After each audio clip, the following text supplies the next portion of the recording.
Bismillahirrahmanirrahim. Assalamualaikum warahmatullahi wabarakatuh. Alhamdulillah wassalatu wassalamu ala Rasulillah Sayyidina Muhammad ibn Abdullah wa ala alihi wa ashabihi wa mawala amma ba'd. Baik jemaah sekalian, kita lanjutkan kajian fikih muamalat ya. Pada hari ini saya siapkan materi baru ya. Materi ini juga termasuk materi yang jarang diangkat, tapi sangat populer di kitab-kitab fikih. Judulnya kalau di kitab fikih namanya Ihya'ul Mawad.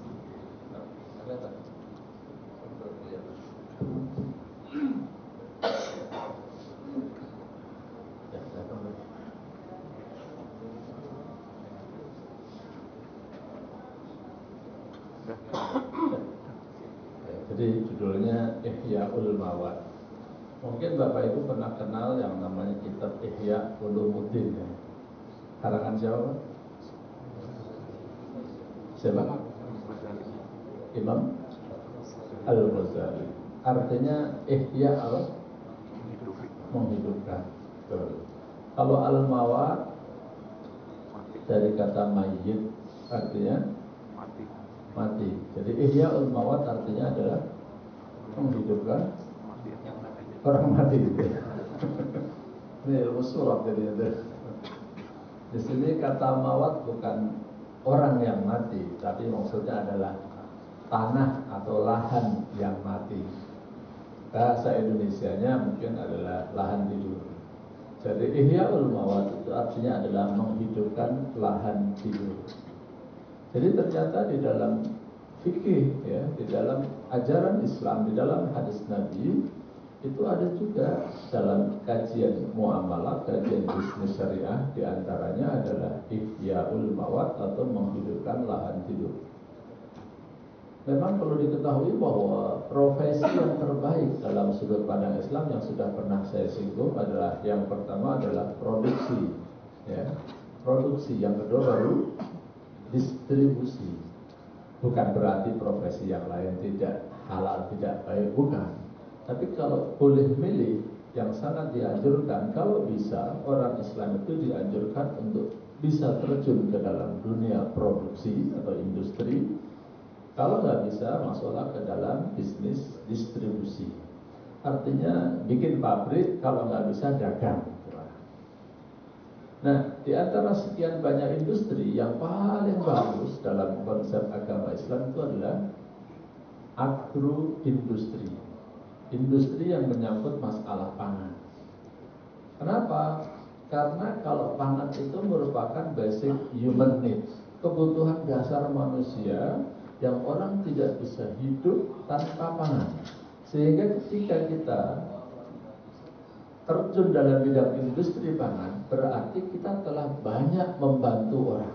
Semua orang butuh terhadap produk kita. Ditambah lagi nanti kalau dikaitkan dengan masalah zakat, bahwasanya petani itu zakatnya berapa? Nah, 10 atau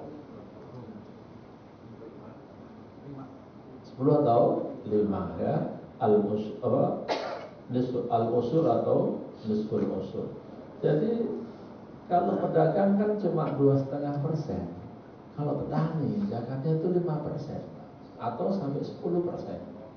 Kalau dia petani tanah hujan, mungkin sekarang sudah jarang ya, non irigasi, itu 10% zakatnya. Tapi kalau dia pertanian yang membutuhkan biaya, ya umumnya sekarang sih pakai biaya, ada irigasinya, itu zakatnya 5%. Dari zakatnya aja udah banyak dibanding dengan pedagang, dibanding dengan karyawan. Makanya ya wajar kalau petani itu zakat dianggap industri yang paling baik di dalam Islam. Nanti ada hadis-hadisnya ya. Baik, itu nanti akan ada masuk khusus bab, bahkan masalah menanam pohon itu ada. Tapi ini kita baru masuk ke Ihya'ul Mawadnya. Memang biasanya kalau fikih muamalah kita bahas masalah yang biasa-biasa dulu, jual beli, sewa menyewa gitu Pak ya. Tapi saya mau ke masalah kontemporer karena saya punya dugaan banyak bapak-bapak ibu-ibu yang di sini punya investasinya lahan tidur banyak juga ya. Kalau nggak lahan tidur ya apa boleh tidur. Baik, yang pertama adalah hadis yang saya kutip dari Sunan At-Tirmidzi. Sunan itu kumpulan kitab hadis yang disusun berdasarkan urutan seperti kitab fikih, itu namanya sunan. Ya, ada Sunan Abu Dawud, ada Sunan Tirmidzi, Sunan Nasai, Sunan Ibnu Majah. Dan ini grade kedua setelah Sahih Bukhari dan Sahih Muslim. Di kitab hadis yang paling tinggi derajatnya itu kan Bukhari sama Muslim. Kedua adalah Sunan yang empat dari Sunan Abu Dawud, Sunan Tirmidzi, Sunan Nasai, Sunan Ibnu Majah. Bunyi hadisnya begini. An Sa'id bin Zaid an Nabi sallallahu alaihi wasallam qala man ahya ardan mayyitatan fahiya lahu wa laysa li'irqin dhalimin haqqun. Kalau diterjemahkan dari Sa'id bin Zaid dari Nabi bersabda, siapa yang menghidupkan tanah yang mati atau lahan tidur, maka tanah itu menjadi miliknya dan tidak ada hak bagi keringat yang zalim. Maksudnya begini, yang pertama, kalau ada lahan yang tidak terurus, lahan yang belum ada pemiliknya, maka di dalam konsep negara Islam, kalau ada rakyat yang mau mengurusnya, maka tanah itu secara langsung menurut hadis ini boleh dimiliki oleh rakyat tersebut. Kalau dibalik lagi bahasanya konsep Indonesia, kalau Indonesia kan bumi, air dan kekayaan alam yang terkandung di dalamnya dikuasai oleh negara dan digunakan sebesar-besarnya untuk kemakmuran rakyat. Jadi mestinya itu Pak ya, kalau konsepnya negara adalah negara itu punya tanggung jawab. Kalau ada lahan-lahan yang tidur, bagaimana lahan ini bermanfaat? Bagaimana mendorong rakyat mau memanfaatkan? Siapa yang mau memanfaatkan, ambil deh jadi milik kalian. Gitu. Dan harusnya sih dibaginya sedikit-sedikit. Ya, satu orang 1 hektar 2 hektar lah ya. Bukan di Jakarta Pak ya. Bukan di Jakarta. Kalau zaman dulu itu kan dibagi-bagi, tapi sayang yang dibagi cuman, rasanya nyebutin etnis lah gak enak ya. Dibagikan kepada orang tertentu dalam jumlah besar. Ada orang yang dapat 50.000 hektar, ada yang dapat 30.000 hektar, dan dapat 20.000 hektar. Tempoh hari saya ketemu orang, jelas-jelasan dia ngaku, dia itu punya lahan hari ini 200.000 hektar. Coba Pak, orang kok bisa punya lahan 200.000 hektar, kira-kira beli semua nggak Pak? Ini bukan bukan korporasi itu bukan. Ya akhirnya dia punya perusahaan pribadi. Ya, karena kalau aset segitu banyaknya, kalau di atas nama pribadi semua nggak bisa kan. Atas nama perusahaan dia. Tapi saya nggak mau nyebutin nama orangnya atau inisialnya. Cuma saya bingung kok orang bisa punya lahan 200.000 hektar gitu. Belinya gimana gitu. Saya itu kalau ngitung sertifikat aja bingung kan. Ya karena tersebar, bukan hanya di satu provinsi, bukan. Nah, ini konsep negara. Kemudian kalau konsep kita buat pribadi-pribadi, kalau bapak ibu punya lahan yang tidur, ini hati-hati. Kalau bapak ibu punya lahan tidur, nanti kalau nganggur, ketemu orang-orang tertentu, dibangun di situ buat jual barang-barang rongsokan. Saya nggak menyebutin kelompok ada di sini. Nanti kalau bapak musir, galakan siapa? Kata dia apa? Bumi ini milik Allah. Ya, kalau yang bisnis lain kan batu bara. Apa itu batu bara Pak? Barang Tuhan bagi rata. Jadi kalau bisnis batu bara itu kan banyak yang ketipu. Mereka penipu-penipu itu banyak bilang, ini kan barang Tuhan bagi rata. Ya. Dan banyak lah, saya sudah punya kenalan-kenalan yang ketipu dalam bisnis batu bara. Makanya hati-hati bisnis batu bara. Di sononya itu banyak penipu. Bilangnya batu bara tadi, barang Tuhan bagi rata aja. Nah, jadi saya jelaskan konsep ini. Sekali lagi, kalau negara dia punya tanggung jawab untuk membagi dan mengurus lahan itu bagaimana hidup. Kalau buat pribadi-pribadi, bapak ibu tidak boleh membiarkan. Di zaman Umar bin Khattab itu dibatasi 3 tahun. Kalau orang punya lahan tidur dibatasi 3 tahun. Kalau enggak, nanti akan ada tindakan dari negara. Apakah nanti diolah oleh yang lain ataukah diambil alih atau bagaimana? Tapi rakyat diberikan izin membiarkan tanahnya paling lama itu hanya boleh 3 tahun. Setelah itu nggak boleh. Ya. Baik, itu landasan hadis yang pertamanya. Nah sekarang ini slide berikutnya, Ihya'ul Mawat artinya menghidupkan tanah atau lahan yang mati atau lahan tidur. Tanah yang mati itu adalah tanah yang belum ada pemiliknya, Pak ya. Tapi konsep Indonesia semuanya milik negara. Ya tapi negara kan tidak memiliki untuk negara kan. Sesuai dengan pasal undang-undang tadi, saya nggak tahu undang-undang dasar pasal berapa kalau sekarang. Kalau dulu sih pasal 33 ya. Sekarang sudah diamandemen masih sama nggak pasal? Masih ya?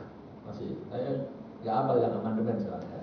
Jadi tanah yang mati atau lahan tidur adalah tanah yang belum ada pemiliknya, belum ada yang mengurusnya.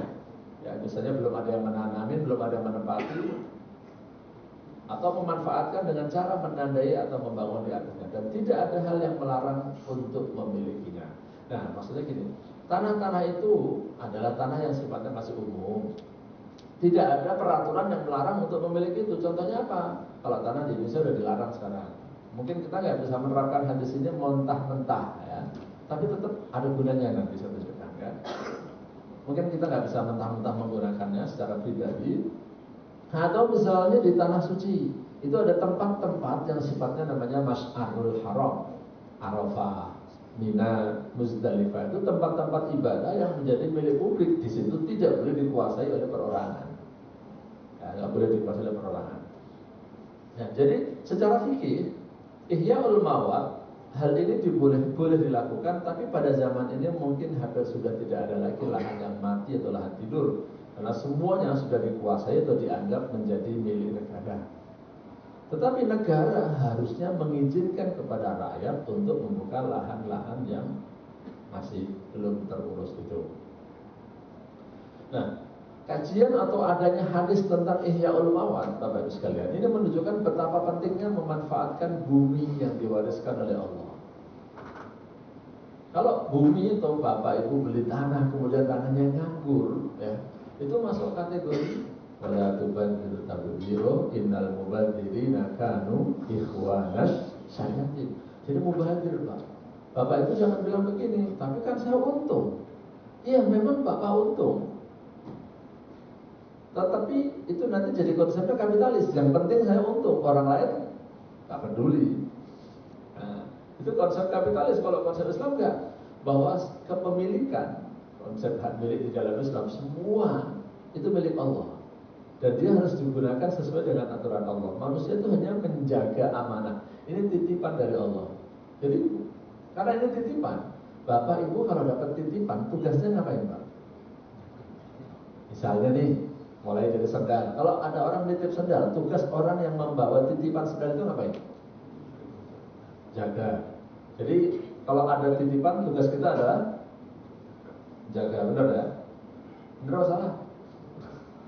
Kalau istri itu kira-kira titipan bukan, Pak? Oh. Buat bapak-bapak ini, istri kira-kira termasuk titipan bukan? Amanah bukan? Jadi tugas bapak terhadap istri apa ya? Dijagain terus. Ya senggol-senggol.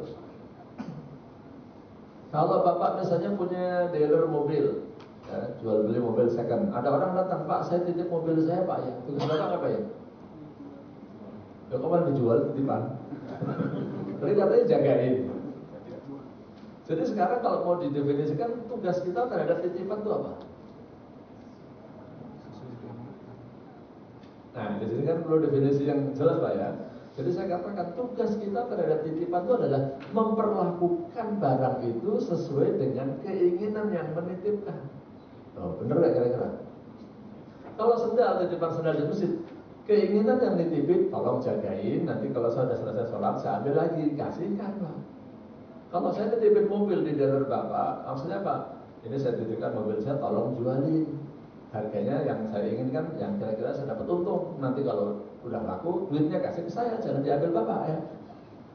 Nah kalau Bapak dititipin sama mertua, ini saya titipkan anak saya kepada kamu ya, sudah ngapain Pak? Pak, pasti jagain.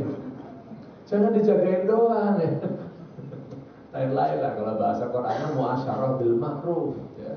Bapak diemin nggak boleh, bapak jagain doang sudah nggak boleh, harus disenggol juga itu Pak ya, dan lain sebagainya, dikasih makan juga. Nah begitu pula dengan bumi, tanah atau lahan yang diamanahkan oleh Allah kepada bapak, tidak sekedar untuk mencari keuntungan pribadi, tapi bagaimana bumi Allah ini bermanfaat buat masyarakat luas.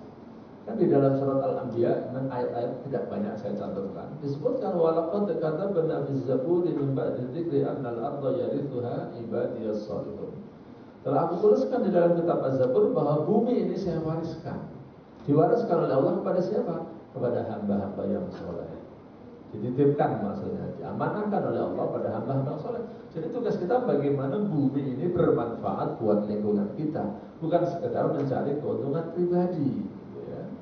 Jadi bagi yang telah investasi properti, khususnya lahan yang belum dibangun, ataupun bapak ibu yang investasi bangunan juga, rumah, ruko, toko, punya kewajiban apa?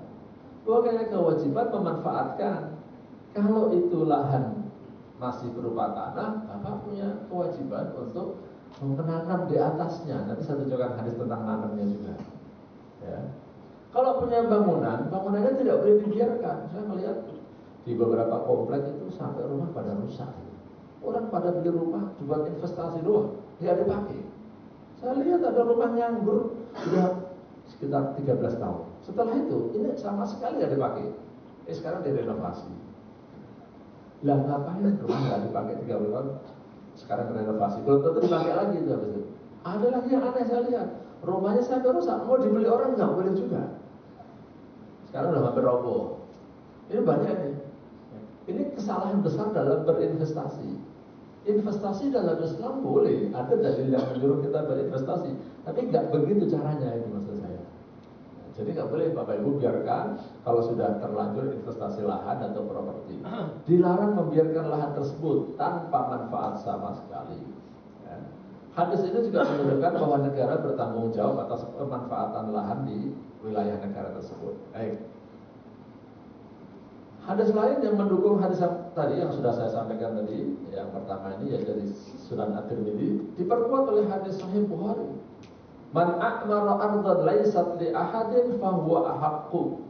Siapa yang mengelola lahan yang tidak dimiliki oleh seseorang, maka dia lebih berhak dengan lahan itu.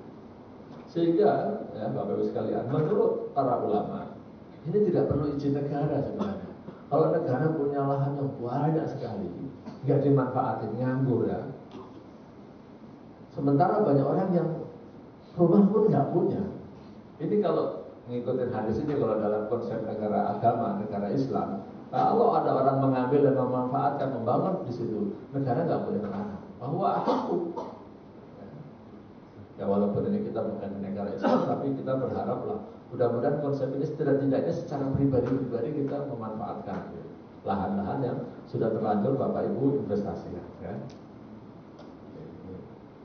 Ya kalau misalnya lahan-lahan yang menjadi konservasi alam, ya apa-apalah untuk menjaga ekosistem, itu memang tidak boleh dimiliki oleh pribadi-pribadi. Menurut hadis yang lain, ada 3 hal yang tidak boleh dikuasai oleh pribadi, yaitu apa? Al-ma'u wan naru wal kala. Air, api, dan tempat menggembala. Saya terjemahin apa adanya dulu dari hadis. Al-ma, air, wan nar, dan api, wal kala, dan tempat menggembala. Itu tidak boleh dikuasai oleh pribadi. Harus itu tetap menjadi penguasaan negara, digunakan untuk kemakmuran rakyat. Air itu maksudnya adalah laut atau tempat-tempat sumber air yang lainnya seperti kali. Ya. Api itu maksudnya adalah energi. Energi itu nggak boleh dikuasai oleh pribadi-pribadi. Ya. Karena ini berbahaya kalau energi yang menguasai pribadi yang terjadi kapitalis sejak sekarang, Pak. Kemudian satu lagi tempat menggembala. Nah, tempat menggembala ini dijelaskan ada tempat-tempat. Ini banyak perbedaan pendapat. Ada yang menafsirkan rumah sakit, ada yang menafsirkan sekolah, ada yang menafsirkan pasar. Gitu. Tapi intinya yang sifatnya adalah public area. Dan itu tidak boleh dimiliki. Makanya salah satu, jangan-jangan ini Pak, ini hanya analisa sederhana saja. Kenapa di Bali itu pantai banyak pengunjungnya Pak? Salah satu kelebihan di Bali ya, yang saya lihat Pak, orang kalau main ke pantai itu kan gratis ya. Yang sudah pernah sana bayar nggak Pak? Yang bayar kan naik pesawatnya kan. Kalau mau ke pantai, mau ke Sanur, mau ke mana gratis tuh Pak. Kalau di Jakarta ini kan mau masuk ke pantai saya bayar berapa tuh? Dufan, enggak, kita nggak sampai ke area itunya lah, permainannya, ke pantainya aja itu, ke pantainya aja udah bayar kan. Nah akhirnya kan rakyat ya bisa mendapatkan hiburan yang murah gratis. Harusnya tuh gratis. Bali itu gratis loh, yang pantainya begitu bagus. Orang bayar tuh nanti kalau misalnya dia main snorkeling, mau diving, nah, naik kapal pesiar itu baru bayar. Kalau cuma main ke pantai, mandi di pantai gratis itu, pantai yang mana aja, ya. Termasuk di Sanurnya ya. Di mana-mana saya udah coba gratis. Paling bayar parkirnya aja. Kalau bawa kendaraan sendiri, parkirnya masih 2.000 rupiah masih mau dia. Kalau motor, ya 1.000 2.000, nggak pakai jam-jaman itu. Jam-jam 2.000 juga di situ. Ya, terakhir itu saya 2.000. Nah, harusnya tempat-tempat umum itu tidak boleh dikuasai oleh pribadi. Gitu. Ya, ini hadis-hadis yang memperkuat, saya baca secara singkat. Man ahya ardan mayitatan fahiyalahu wa laysa liman haqqun, sama aja ya. Nah, adapun yang tidak termasuk lahan mati ya. Kalau yang lahan mati atau lahan tidur tadi kan yang belum ada pemiliknya, yang belum dibangun, belum ditanemin. Nah, yang tergolong lahan tidur itu apa? Satu, yang tidak tidur maaf ya. Maka namilkan li ahadin nas, yang sudah menjadi milik seseorang, itu tidak dianggap lahan tidur. Tapi kalau orang itu punya dan dianggurin sekian lama, lebih dari 3 tahun, nanti tunjukkan ya peraturan di zaman Umar. Yang kemudian berikutnya adalah aumaka nadakhilal balad, yang menjadi penguasaan negara. Contohnya kalau buat umat Islam secara keseluruhan adalah Arafah sama Mina, itu menjadi milik negara yang digunakan untuk seluruh umat Islam. Makanya Saudi nggak bisa membatasi kan. Artinya ngelarang-larang orang masuk ke situ, ngatur saja ya bisa. Kalau masalah kuota, ya kalau kuota itu demi keselamatan jamaah haji Pak. Kalau haji nggak pakai kuota, semua orang datang 5 juta di Arafah semua, kira-kira gimana? Ya, 2 juta aja udah kasusnya udah sering terjadi kan? Karena orang berdesak-desakan dan orang kan nggak semuanya tertib Pak. Saya sendiri kalau jangankan musim haji, musim umroh itu kadang bingung. Umroh biasa. Orang kalau habis sholat 5 waktu, kan jamaah lagi pada keluar dari masjid kan. Harusnya harus keluar dari masjid. Itu orang-orang dari negara lain yang baru datang, tetap aja maksain masuk Pak. Harusnya kan tunggu dulu, orang lagi pada keluar, jangan masuk dulu biar nggak terjadi desak-desakan, nggak terjadi tabrakan dulu. Tapi masih paksain juga. Jadi sekarang ini strateginya saya lihat di dalam area masjid dan di halaman masjid tidak semuanya boleh diisi. Ada tempat-tempat yang dikosongkan. Tapi ada orang yang nggak ngerti, protes juga, itu kosong kenapa nggak boleh masuk di situ. Nanti kan softnya jadi bolong-bolong. Tapi kalau dipaksain terjadi korban Pak masalahnya. Karena orang terlalu banyak seperti itu. Nah makanya kalau masalah kuota itu bukan berarti pembatasan, tapi pengaturan gitu. Dan itu kesepakatan negara-negara Islam sebenarnya, bukan keputusan Saudi. Kalau Indonesia dapat 200.000 itu kan sebenarnya itu keputusan. Keputusan OKI adalah 1/mil. Ya. Nah, tempoh hari karena ada renovasi, daya tampung berkurang, dikurangi, dan sekarang dikembalikan lagi. Dan sebenarnya kan jumlah penduduk kita udah bertambah, maka ditambah 10.000 atau 11.000 itu kan. Karena kan kesepakatannya adalah 1/mil. Dari dulu ya, 1/mil. Setiap 1.000 orang Muslim jatahnya 1. Nah, jadi ya Arafah Mina itu nggak bisa dikuasai. Makanya nganggur Pak itu. Arafah itu di situ ada masjid, kepakainya cuma berapa? Setahun sekali itu. Masjidnya kepakai cuma sekali itu.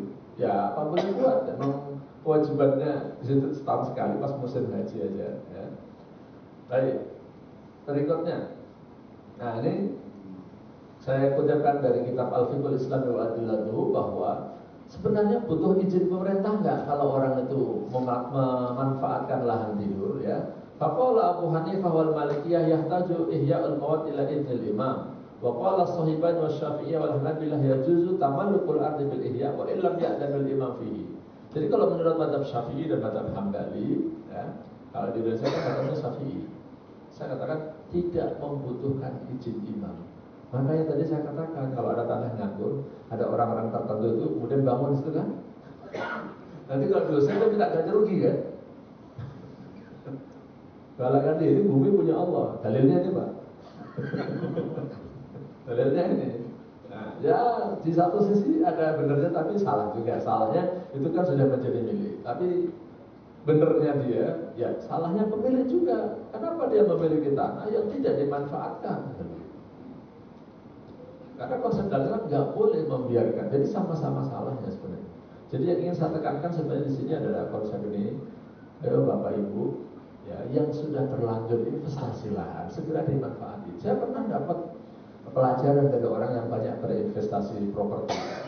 Jadi dia kalau punya rumah, misalnya dibeli, dijual nggak laku-laku, sepi lagi di situ. Dia akan mencari orang siapa yang mau memanfaatkan rumah itu dipinjamkan gratis. Kalau bisa, dipinjemin sebagai kepada organisasi. Misalnya dipinjemin gini, pada Karang Taruna kalau mau pakai aja deh. Ibu-ibu PKK kalau mau pakai aja gratis. Kenapa? Teorinya dia bilang begini, properti itu semakin ramai, semakin tinggi harganya. Jadi kalau kita pengen investasi properti kita naik, gimana tempat yang sudah terlanjur kita beli jadi ramai? Kalau nggak ramai, gimana buat ramai aja? Gratis nggak apa-apa. Awalnya gratis, ini akar gitu lah. Jadi sering-sering ikut seminar properti. Jadi caranya gitu Pak. Pinjemin buat TPA, pinjemin buat Karang Taruna, remaja, apa aja terserah, yang penting jadi ramai. Nah, semakin ramai, nanti harganya akan naik. Nanti kalau naik, minta lagi. Suruh bayar ya. Kan pinjeminnya kan ada jangka waktunya kan. Itu sebenarnya pinjemin, tapi sebenarnya kita yang memanfaatin. Makanya banyak di antara orang yang berinvestasi properti seperti ini, dia bilang kepada saya, bisnisnya rugi, bangkrut maksudnya, bikin toko restoran bangkrut, tapi untung Pak. Gimana tuh? Bangkrut tapi untung. Maksudnya warungnya bangkrut, restorannya bangkrut, nggak bisa buka lagi, tapi propertinya dijual, naik dia, untung juga akhirnya.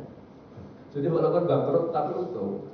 Ini beberapa yang orang yang investasi properti. Tapi yang tidak baik tadi saya katakan, di dekat saya ada tanah nganggur udah 10 tahun lebih, ditumbuhin alang-alang.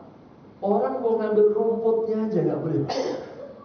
Itu pas Idul Adha kan butuh rumput banyak kan, buat makanan kambing. Nggak boleh Pak, ditulisin. Sampai akhirnya masyarakat mau marah itu, ada temboknya dijebol akhirnya. Tapi ya salah juga, nggak boleh sampai menjebol seperti itu ya. Makanya saya ingin menyadarkan ya kedua belah pihak. Ya orang ada rumputnya banyak tuh kalau dimanfaatin mestinya dia beruntung tuh. Berterima kasih ada yang mau manfaatin. Nah, itu Pak ya. Baik, nah sebelum nah ini cara menghidupkan lahan hidup itu adalah pendidikan bangunan, bercocok tanam, memanfaatkan dengan menggali sumur supaya ada airnya dimanfaatkan oleh orang banyak. Nah, yang tentang menanam pohon ini ada slide-nya tersendiri saya Pak. Ini perlu dikampanyekan nih menurut saya Pak. Nah, ini sebenarnya bab sendiri tapi saya masukkan jadi satu aja lain kali. Nah, hadisnya ini diantara yang terpenting dalam menghidupkan lahan adalah pakai hadis ini. Ma min muslimin yagrisu gharsan illa kana ma ukila minhu lahu sadaqah wa ma sariqa minhu lahu sadaqah wa ma akala sab'u minhu fahuwa lahu sadaqah wa ma akalat at-tayru fahuwa lahu sadaqah wa la yarzaquhu ahadun illa kana lahu sadaqah. Hadis sahih riwayat Imam Muslim. Ini artinya ya. Tidak ada seorang muslim yang menanam tanaman kecuali sesuatu yang dimakan dari tanaman itu akan menjadi sedekah baginya. Jadi kalau Bapak Ibu nanam singkong, daunnya diambil sama warung Padang untuk dijual, nggak apa-apa, itu jadi sedekah. Nah, warung Padang Bapak yang beli juga kan? Apalagi yang dimakan itu dengan cara baik-baik, artinya Bapak Ibu misalnya nanam mangga, nanam pepaya. Udah gede-gede, Bapak petik, Ibu petik, bagiin ke tetangga. Wah, itu mah sedekah banget, udah jelas. Ya. Ini seandainya Bapak belum sempat nyambil, Ibu belum sempat menikmati, udah diambil sama orang keduluan, balapan. Disebutin hadisnya nih, wa ma suriqa minhu fa huwa lahu shadaqah. Kalau dicuri sama orang, maka itu menjadi sedekah buat yang nanam. Kurang enak apa ya Pak? Ya kan? Bapak Ibu nanam, dicolong orang, jadi sedekah. Jadi perlu sedih kalau dicolong. Kalau usah sedih kalau dicolong, alhamdulillah, itu Pak. Jadi saya bisa beramal tanpa jerih payah yang lebih berat lagi. Sebab kalau Bapak Ibu petik sendiri, bagiin ke tetangga kan butuh tenaga kan? Sama dengan orang buang sampah kalau di Jepang dengan di Indonesia. Limbah, misalnya Bapak Ibu buang TV bekas, monitor bekas. Kalau di sini kan banyak pemulung yang ngambil kan, masih bisa dijual. Kalau di Jepang gimana? Bayar kan? Malah bayar. Kalau buang limbah-limbah seperti itu, rumah tangga bayar, ada ongkosnya. Ya, karena Bapak mau buang limbah, Ibu buang limbah. Ini merepotkan negara, merepotkan orang. Kalau di sini kita kan masih bisa dikiloin Pak. Botol minuman begini aja bisa dikiloin. Saya ada jamaah yang bisnisnya itu ngumpulin sampah. Saya tanya berapa sebulan omsetnya? Antara 60 sampai 90 juta. Asli sampah. Termasuk diantaranya sampah dari kompleks saya. Kalau di kompleks saya sudah diterapkan Pak, sampah itu semua wajib dipisah. Kalau nggak dipisah, nggak diambil sampahnya. Itu serius di kompleks saya, Bapak Ibu bisa ngeliat tuh. Jadi sampah yang residu sendiri, sampah yang organik sendiri, sampah yang masih bisa di recycle sendiri. Itu nanti dikiloin, dihargai. Ya, orang ada yang ambil duitnya, ada yang nggak ambil duitnya. Saya bilang, Bapak Ibu kalau males, ya misah-misahin, jadi saya bilang, saya kasih tahu bahwa niatkan itu ibadah, jadikan itu sedekah. Uangnya nggak usah Bapak Ibu ambil, sampah-sampah yang recycle. Terus gimana? Duitnya disedekahkan. Nah nanti RT RW yang terus. Jadi orang-orang biar misahin sampahnya, yang tidak mau ambil duitnya, ngambil duit paling sekali buang mungkin 5.000, 10.000, ya udah nggak usah diambil. Nah itu nanti jadi pemasukan nanti buat ke masjid lah, buat santunan anak yatim, buat santunan pembantu. Itu berjalan Pak, alhamdulillah. Jadi kita hidupkan kepedulian terhadap lingkungan berdasarkan hadis-hadis seperti ini. Dicolong orang apa di masjid kompleks saya itu, begitu awal bangun saya kampanyekan ini. Jadi semua tanaman yang ditanam di sekitar masjid adalah tanaman buah. Ya. Kalau sekarang udah dikembangkan, gimana tuh? Di pinggir-pinggir jalan yang tanahnya sedikit-sedikit kecil-kecil itu kayak pot, tanamin tanaman kecil, tanaman-tanaman kecil, tapi yang bermanfaat. Apa itu Pak? Nah, saya pakai istilah pemerintah, toga. Apa itu toga? Tanaman obat keluarga. Bapak, Ibu bisa lihat ke kompleks saya. Ya, ada daun insulin, ada fungus kucing, ada lengkuas. Obat-obatan itu lah ibu-ibu yang paham. Saya nggak hafal nama-namanya. Ada bidara segala macam. Ditanamin, dipikir-pikir itu. Dan alhamdulillah, pas lomba tingkat Kota Depok menang, dan sampai tingkat provinsi akhirnya menang, Provinsi Jawa Barat. Jadi kita manfaatin hadis ini. Lahan-lahan itu fasas-fasum lah, pinggir jalan, tanah RT, tanah RW, taman. Kita tanamin pohon-pohon yang produktif, yang bisa dimakan orang, ya, dimakan atau dikonsumsi. Dikonsumsi untuk mengenyangkan dalam tanaman pangan, atau untuk tanaman buah, atau untuk tanaman obat. Jadi perlu kita kembangkan. Di pekarangan rumah Bapak Ibu semua, dicolong orang dari pahala. Apalagi Bapak petik, Ibu petik daun salam, apalagi itu. Ibu sering masak pakai itu daun salam itu apalagi. Nah daun pandan banyak itu cukup kompleks Pak. Ya. Jadi orang kalau tinggal ambil aja udah, tinggal ambil aja. Nah ini perlu kita hidupkan kembali ini. Niat ngamalin hadis ini, menghidupkan lahan tidur ya. Jadi saya lanjutkan hadisnya. Sesuatu yang dimakan dari tanah itu akan menjadi sedekah. Apa yang dicuri darinya juga sedekah. Apa yang dimakan oleh binatang, Pak. Ya. Kalau Bapak nanam paya, keduluan sama codot. Codot itu bahasa rada halus. Bahasa kasarnya apa? Kampret. Ya, mau codot, mau kelelawar, mau kalong, mau kampret sekalipun dia ngambil. Gak apa-apa Bapak Ibu ikhlaskan, jadi sedekah. Karena ini kan menjadi ekosistem kan. Mungkin dimakan oleh codot, nanti codotnya maaf ya buang kotoran, nanti bisa menjadi pembuahan dan segala macam. Udah ekosistem alam, ya apa-apa dimakan itu jadi sedekah. Diperkuat lagi hadisnya, dan juga yang dimakan oleh burung. Nah burung ini kan berarti kan Kalau yang pertama sebenarnya binatang-binatang buas kalau di sini. As-sabu ya, yang dimakan oleh binatang buas dan yang dimakan oleh jenis-jenis burung.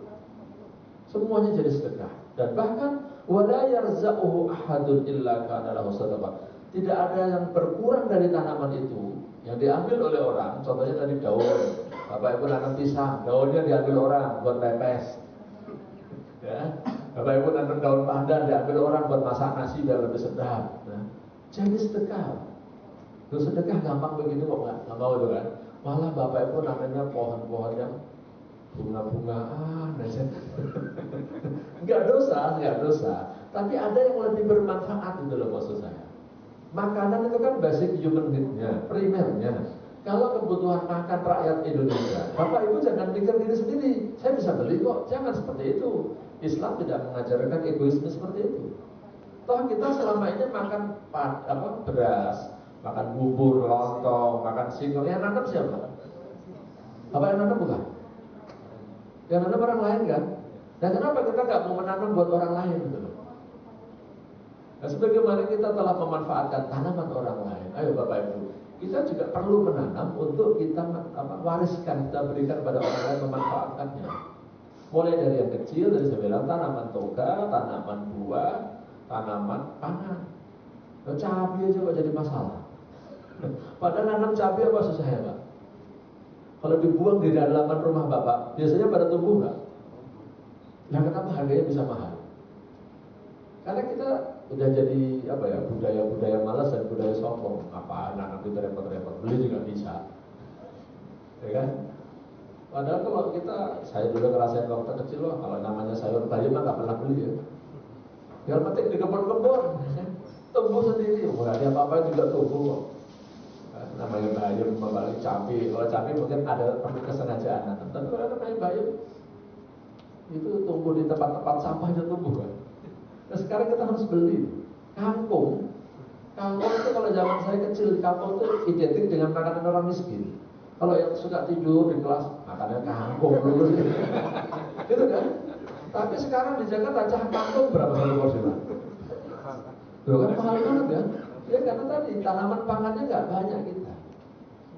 Makanya perlu dikampanyekan, ya, digalakkan umat Islam supaya mau memanfaatkan lahan-lahannya, niatnya sedekah, menjalankan hadis ini, ya. Baik, saya kira itu yang bisa saya sampaikan supaya ada kesempatan tanya jawab. Kalau slide-nya saya baca semua, saya tunjukkan semua, masih banyak. Tapi silakan, barangkali ada pertanyaan-pertanyaan, ada yang komentar atau ada yang menambahkan, yang bisa diamalkan. Ya, jangan hanya kita pelajari doang. Mulai di rumah Bapak Ibu, silakan. Assalamualaikum warahmatullahi wabarakatuh. Waalaikumsalam. Mau menanyakan Pak, tentang hadis yang terakhir ini, apa yang dimakan oleh binatang juga sedekah? Nah, gimana dengan binatang yang sifatnya itu hama itu? Apakah itu juga sedekah? Tidak. Oh, iya. Kalau kita maksudnya bagaimana? Ya, baik. Kalau namanya hama yang membawa mudarat itu Bapak boleh bunuh, ya. Bahkan di tanah suci sekalipun, kan kita sebenarnya nggak boleh bunuh binatang-binatang buruan kan. Tapi ada binatang-binatang yang boleh Bapak bunuh sekalipun di tanah suci. Misalnya apa? Tikus itu boleh. Kalajengking, kemudian anjing yang galak, itu ada hadisnya. Jadi kalajengking, kemudian tikus, kemudian ular yang berbahaya, sama anjing yang galak, itu ada hadisnya. Disebutnya fawasik di dalam hadis, ya. Itu binatang-binatang yang fasik. Fasik itu kalau orang kan banyak berbuat dosa. Nah ini binatang-binatang yang membawa bahaya. Nah kalau ada ada binatang-binatang yang sifatnya hama, maka boleh Bapak Ibu basmi, boleh Bapak Ibu bunuh supaya dia tidak memakan. Tapi kalau sudah terlanjur atau upaya kita mengusirnya gagal, ya ikhlaskan aja. Ya, ikhlaskan saja karena hama itu biasanya ya ada manfaatnya juga dari sisi lain untuk ekosistem dan konservasi alam selalu ada. Contohnya laler lah Pak ya. Laler itu ada hadisnya kan begini. Kalau Bapak Ibu punya minuman, kemudian ada laler masuk, gimana hadisnya? Sudah ngapain?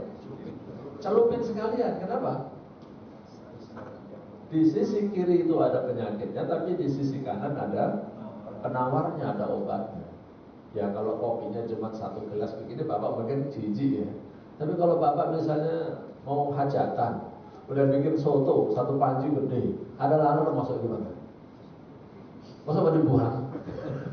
Nggak jadi kondangan tadi kan. Kalau 1 gelas mungkin kadang-kadang kita jijik, ya buang nggak apa-apa. Jadi intinya kalau dimakan hama, bapak ibu menahannya, mengusirnya, membunuhnya pun boleh ya, karena dia membawa mudarat ya. Tapi kalau sudah terlanjur atau gagal kita mengusirnya, ikhlaskan. Itu mungkin ada manfaat buat yang lainnya gitu Pak ya. Oke, cukup. Ada yang lain silakan. Silakan, yang mau menambahkan juga boleh. Yang punya tanah banyak siapa? Investasi tanah bagus, saya katakan bagus ya. Secara umum kalau di Pulau Jawa ini Pak, investasi tanah ya hampir dipastikan untung ya. Cuma tadi saya katakan jangan sampai investasi tanah kemudian diangguri. Kalau bapak ibu merasa duitnya banyak, udah suruh nanganin orang, bapak bayarin atau nggak usah dibayarin nanti bilang, tapi ada perjanjian. Kalau nggak ada perjanjian nanti malah jadi milik dia ya. Itu perjanjian. Boleh kelola, boleh tanamin, nanti hasilnya buat kamu 80%, buat saya 20%, gitu aja Pak. 20% buat kita tuh buat mengikat aja, biar dia merasa bahwa saya ini bukan punya dia, gitu aja. Nanti udah bapak terima, bapak sedekahin ke orang lain lagi ya apa? Ini kalau memang bapak nggak butuh duit. Saya dapat cerita dari salah seorang sales apartemen di daerah Kemang. Itu yang begini Pak, ini yang bukan lahan nih, apartemen. Jadi orang ini investasi dunia akhirat Pak. Jadi dia beli apartemen ya, di daerah Kemang itu kan. Kemudian titip pada salesnya, tolong cariin penyewa Pak ya. Nah dia udah dapat sewanya, saya nggak ambil uang sewanya. Uang sewanya tolong sedekahin ke anak-anak yatim. Ini beneran nih, jadian nih ya. Jadi ada sales yang jamaah, sales apartemen yang jadi jamaah masjid saya di daerah Depok sana. Nah, tolong cariin penyewa, udah dapat penyewa. Nah tolong duitnya salurin kepada anak yatim yang bapak ibu kenal. Saya nggak ambil duitnya. Setelah 10 tahun, 5 tahun ya, harganya sudah naik, dia jual. Ketika dia jual apartemen, turun apa rugi? Gak ada ceritanya apartemen turun harga kan? Naik harga. Untung nggak di dunia itu? Di akhirat untung nggak? Untung. Makanya nah, caranya harusnya seperti itu. Kalau bapak nggak butuh, jangan beli rumah, beli apartemen, diangguri, beli tanah, diangguri. Nah, ini nggak boleh. Manfaatkan ya untuk kemaslahatan orang-orang di sekitar kita. Silakan satu lagi boleh, Bapak Ibu boleh. Gak ada karena pas waktunya. Baik, nanti kalau misalnya masih ada mau yang bertanya lewat WA saya boleh ya, ataupun minta materinya ini juga saya kasih ya, minta materinya saya kasih. Ini materinya sebenarnya satu Ihyaul Mawad, baru Ihyaul Mawad, menanam pohonnya ini baru saya sampaikan sedikit saja ya. Salah satu bentuk Ihyaul Mawad itu adalah dengan menanam pohon. Yang terakhir saya tambahkan, kalau Bapak Ibu memang nggak punya tanah, nggak punya lahan maksud saya ya beli tanah lah, 1 pengki 2 pengki ya. Ini serius maksud saya, nanti masukin ke dalam pot, masukin ke dalam pot ya. Kemudian ya kalau Bapak bisa lebih bagus lagi bikin hidroponik ya, itu kan potnya bentuknya kayak pipa panjang gitu kan, nanti lebih banyak bermain di airnya kan. Nah aturlah gimana caranya yang Bapak Ibu bisa ya, yang Bapak Ibu bisa. Lahan saya juga sempit Pak di rumah saya, tapi ada pohon sawonya, ada pohon belimbingnya, ada pohon jeruknya, ada pohon rambutannya. Tanahnya sempit. Nah, tapi karena sekarang yang dua itu udah gede, yang sawonya sama rambutannya gede, belimbingnya kalah. Jeruknya udah tua, tebang 2, tinggal 2. Tapi tanaman yang kecil-kecil banyak, yang toga tadi ya itu istri saya nanam. Saya nggak ngerti apa namanya ya, macam-macam itu ya, macam-macam. Orang mau ambil aja udah gratis. Karena udah menjadi semacam kesepakatan masyarakat bersama lah. Pokoknya di tanah-tanah itu kita tanamin, orang yang butuh ambil aja. Nah, untuk membiasakan kita berbuat baik, tapi dengan hal-hal yang kelihatannya sepele, kelihatannya nggak terlalu mahal, tapi sebenarnya di dalam ajaran Islam kita ada. Nah, makanya saya daripada kita ngomongin masalah-masalah hilafiyah, cuma masalah kuno, rokaat, tarawih ya. Padahal ajaran Islam yang lain yang begini masih banyak yang belum diamalin. Kenapa kok pada nggak mau bicarain ini bagaimana kita bisa mengamalkan hadis-hadis seperti ini? Ini hadisnya hadisnya sahih dijamin 100% ya. Saya ambilkan dari Sahih Bukhari dan Sahih Muslim. Tidak ada doifnya sama sekali. Ya, tidak ada perdebatan ulama sama sekali tentang hal ini, tentang keutamaan menanam pohon menghidupkan lahan yang mati. Cuma memang masih jarang disampaikan. Tapi perdebatan pendapat ulama dalam hal perlunya memanfaatkan lahan itu tidak ada perdebatan. Ya, oleh sebab itu, mari kita amalkan untuk kemaslahatan masyarakat Muslim secara keseluruhan dan juga bangsa Indonesia khususnya yang beragama Islam. Mudah-mudahan bermanfaat. Kurang lebihnya saya mohon maaf. Wallahu a'lam bishawab. Subhanakallahumma wa bihamdika asyhadu an la ilaha illa anta astaghfiruka wa atubu ilaik. Wassalamualaikum warahmatullahi wabarakatuh.